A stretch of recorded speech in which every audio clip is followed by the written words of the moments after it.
আসসালামু আলাইকুম। এখন শুনবেন সংবাদ শিরোনাম। ঘন কুয়াশায় চাঁদপুরে মধ্যরাতে 2 লঞ্চের সংঘর্ষ। কোস্টগার্ড 4 জনের মরদেহ উদ্ধারের কথা বললেও 8 জন নিহতের তথ্য জানিয়েছে নৌপুলিশ। প্রবাসী অধ্যুষিত সিলেট 6 আসনে ত্রিমুখী লড়াইয়ের আভাস। বিএনপি জামায়াতের পাশাপাশি মাঠ চষে বেড়াচ্ছেন জমিয়তের প্রার্থীও। সুষ্ঠু ভোটের প্রত্যাশা ভোটারদের। হামলা ভাঙচুরের 1.5 বছরও চালু হয়নি খুলনার গণহত্যা জাদুঘর। উদ্ধার করা যায়নি লুট করা নথিপত্র ও মালামাল। ক্ষুব্ধ মুক্তিযোদ্ধারা। এতক্ষণ শুনছিলেন সংবাদ শিরোনাম, এবার বিস্তারিত। সারা দেশে বেড়েছে শীতের দাপট, বইছে হিমেল হাওয়া। তাপমাত্রার পারদ নেমেছে 10 ডিগ্রি নিচে। আজ দেশের সর্বনিম্ন তাপমাত্রা রেকর্ড করা হয়েছে যশোরে 9 ডিগ্রি সেলসিয়াস। কুয়াশার চাদরে ঢাকা পড়ায় বেলা গড়ালেও দেশের বেশিরভাগ স্থানে সূর্যের দেখা মেলেনি। রাস্তাঘাটে হেডলাইট জ্বালিয়ে চালাতে হচ্ছে যানবাহন। তীব্র শীতে কষ্টে দিন কাটছে হতদরিদ্র ও ছিন্নমূল মানুষের। ঠান্ডায় ব্যাহত কৃষিকাজ, জনজীবনে নেমে এসেছে স্থবিরতা। ছুটির দিন হওয়ায় কাজ ছাড়া বাড়ির বাইরে যাচ্ছে না কেউ। শীতের সাথে পাল্লা দিয়ে হাসপাতালে বাড়ছে ঠান্ডাজনিত রোগীদের ভিড়, বেশিরভাগই শিশু ও বৃদ্ধ। এদিকে ঘন কুয়াশার কারণে পাটুরিয়া, দৌলতদিয়া ও আরিচা কাজিরহাট নৌরুটে 9.5 ঘন্টা বন্ধ ছিল ফেরি চলাচল। এতে ভোগান্তিতে পড়েছেন যাত্রীরা। প্রবাসী অধ্যুষিত সংসদীয় আসন সিলেট 6-এ লড়াই হতে পারে ত্রিমুখী। বিএনপি জামায়াতের পাশাপাশি মাঠ চষে বেড়াচ্ছেন জমিয়তের প্রার্থীও। ভোটারদের প্রত্যাশা সংঘাতহীন শান্তিপূর্ণ নির্বাচন। প্রবাসী অধ্যুষিত গোলাপগঞ্জ বিয়ানীবাজার উপজেলা নিয়ে গঠিত সংসদীয় আসন সিলেট 6 যেন বিএনপির জন্য অনেকটাই দুর্বোধ্য। এখনো পর্যন্ত দলীয়ভাবে আসনটি জিততে পারেনি দলটি। একই অবস্থা ইসলামী দলগুলোরও। ত্রয়োদশ জাতীয় নির্বাচনে আসনটিতে বিএনপির মনোনয়ন প্রত্যাশী ছিলেন প্রায় 1 ডজন। শেষ পর্যন্ত মনোনয়ন হাতে উঠে জেলা বিএনপির সাধারণ সম্পাদক অ্যাডভোকেট এমরান আহমদ চৌধুরীর হাতে। এতে কিছুটা বিভক্তি দেখা দেয় স্থানীয় নেতাকর্মীদের মাঝে। নেতাকর্মীরা বলছেন, কুন্দল মেটাতে পারলে সহজেই আসনটি আসবে বিএনপির ঘরে। যদি বিএনপি সিলেট 6 আসনে ঐক্যবদ্ধ থাকে তাহলে দানের শীষের বিজয় নিশ্চিত। দলের মধ্যে কোনো কুন্দল যদি না থাকে তে ফল আমাদের ঘরেই ফিরে আসবে। নির্বাচন সুষ্ঠুভাবে যদি হয় আমরা আশা করি, প্রত্যাশা আমাদের যে আমরা বিশাল ব্যবধানের মধ্যে আমরা জয়লাভ করব। মনোনীত প্রার্থী এমরানের দাবি, দল থেকে মনোনয়ন ঘোষণার পর ঐক্যবদ্ধ আছেন নেতাকর্মীরা। এখানে আর বিভক্তি নেই, এখন আমরা মোটামুটি ঐক্যবদ্ধ। হয়তো পূর্ণাঙ্গভাবে আমরা আরও 2-1 দিনের মধ্যে আমাদের সেই সব কিছু কেটে যাবে। আমরা আমরা এখন তৃণমূল পর্যন্ত আমাদের কাজকর্ম প্রায় অর্ধেকের মতো আমরা সমাপ্তির পর্যায়ে হয়ে গেছে। আসনটিতে বিএনপির প্রধান প্রতিদ্বন্দ্বী হতে পারে জামায়াত ইসলামী। প্রার্থী করা হয়েছে হেভিওয়েট নেতা ঢাকা মহানগর উত্তরের আমির মোহাম্মদ সেলিম উদ্দিনকে। তার দাবি, সারা দেশের মতো এই আসনেও জোয়ার উঠেছে দাঁড়িপাল্লার। দলমত নির্বিশেষে একটাই কথা, যে আমরা পরিবর্তন চাই, আমরা দুর্নীতিমুক্ত সমাজ চাই, আমরা ইনসাফের সমাজ চাই। সো দ্যাট এটার জন্য তারা জামাত ইসলামীকে, দাঁড়িপাল্লাকে, আমাকে তারা সমর্থন দিচ্ছে।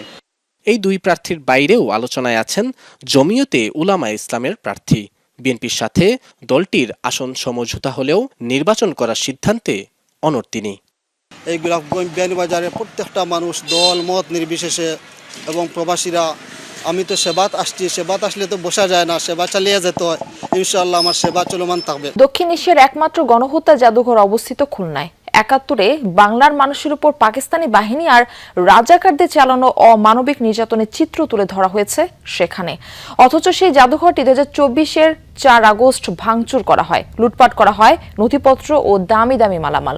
ঘটনার 1.5 বছর পার হলেও চালু হয়নি স্বাধীনতাকামীদের প্রাণের এই প্রতিষ্ঠান। এতে ক্ষুব্ধ মুক্তিযুদ্ধ প্রেমীরা।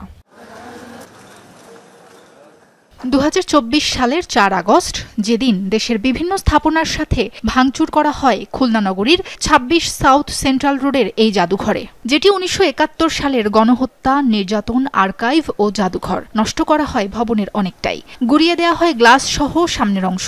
ক্ষতিগ্রস্ত হয়েছে বাইরে স্থাপন করা ইতিহাসের বিভিন্ন নিদর্শন। লুট হয় ইতিহাস সম্বলিত কাগজপত্র ও স্মৃতিচিহ্ন। বাইরে থেকে দেখলে মনে হবে এটি কোনো পোড়ো বাড়ি। চারদিকে ঝোপঝাড়, আগাছা আষ্টে পিষ্টে ধরেছে জাদুঘরটিকে। ধুলাবালিতে আবৃত ভবনের প্রধান ফটক আটকানো, ছড়িয়ে ছিটিয়ে থাকা কাচের টুকরো এখনও সেই ধ্বংসলীলার সাক্ষী। কোনো রকমে টিন দিয়ে ঘিরে রেখে মালামাল রক্ষা করার চেষ্টা করা হয়েছে। মূল যে মুক্তিযোদ্ধার যে একটা প্রতিষ্ঠান, একটা জাদুঘর, এইটাই বন্ধ। কেন এটা ভাঙচুর করা হলো, এখনো কেন খোলা হইল না? যারা নতুন প্রজন্ম দেখে শিখবে, যারা যুদ্ধ দেখে নাই বা ইতিহাস জানে না তাদেরকে জানানোর জন্যই এই জাদুঘরটা প্রতিষ্ঠিত হয়। জাদুঘরে মুক্তিযুদ্ধ, গণহত্যা, শহীদদের চিঠি সহ ১৯২ ধরনের নিদর্শন ছিল। মুক্তিযুদ্ধের সময়ের ৩.৫ শতাধিক ছবি সহ আর্কাইভে সংরক্ষিত রয়েছে ১০,০০০-এর বেশি ছবি, ২,০০০-এর বেশি ভিডিও সহ অসংখ্য দুষ্প্রাপ্য দালিলিক প্রমাণ। যেগুলো লুট হয়নি সেগুলোও পড়ে পড়ে নষ্ট হচ্ছে। ৭১কে বাদ দিয়ে, আমাদের অস্তিত্বকে বাদ দিয়ে, আমাদের এই যে দেশ, স্বাধীন সত্তা, আপনি কি তাহলে সেটাই তো অস্বীকার করবেন? আপনি কি সেটাকে অস্বীকার করতে চান? যদি আমি ৭১কে মুছে দিতে চাই, সে কারণে তাহলে আপনি ভেঙে দিতে পারেন। মুক্তিযোদ্ধাদের মতে গণহত্যা জাদুঘরের উপর আঘাত মানে মুক্তিযুদ্ধের উপর আঘাত, তাই দ্রুত এটি চালু করার দাবি বীর যোদ্ধাদের।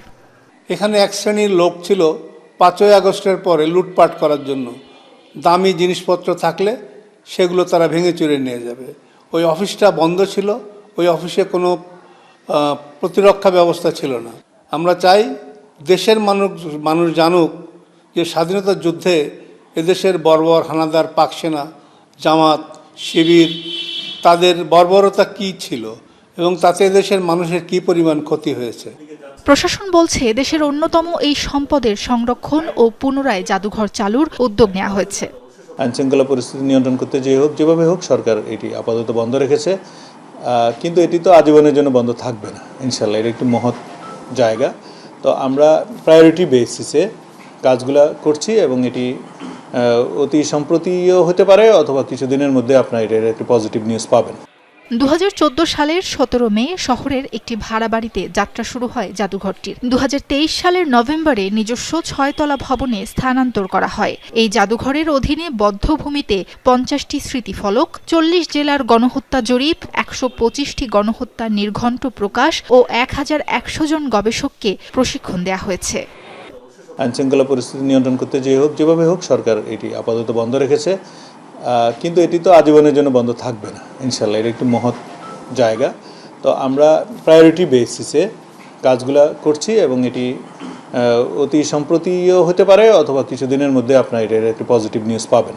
২০১৪ সালের ১৭ মে শহরের একটি ভাড়া বাড়িতে যাত্রা শুরু হয় জাদুঘরটির। ২০২৩ সালের নভেম্বরে নিজস্ব ৬তলা ভবনে স্থানান্তর করা হয়। এই জাদুঘরের অধীনে বদ্ধভূমিতে ৫০টি স্মৃতিফলক, ৪০ জেলার গণহত্যা জরিপ, ১২৫টি গণহত্যা নির্ঘণ্ট প্রকাশ ও ১,১০০ জন গবেষককে প্রশিক্ষণ দেওয়া হয়েছে।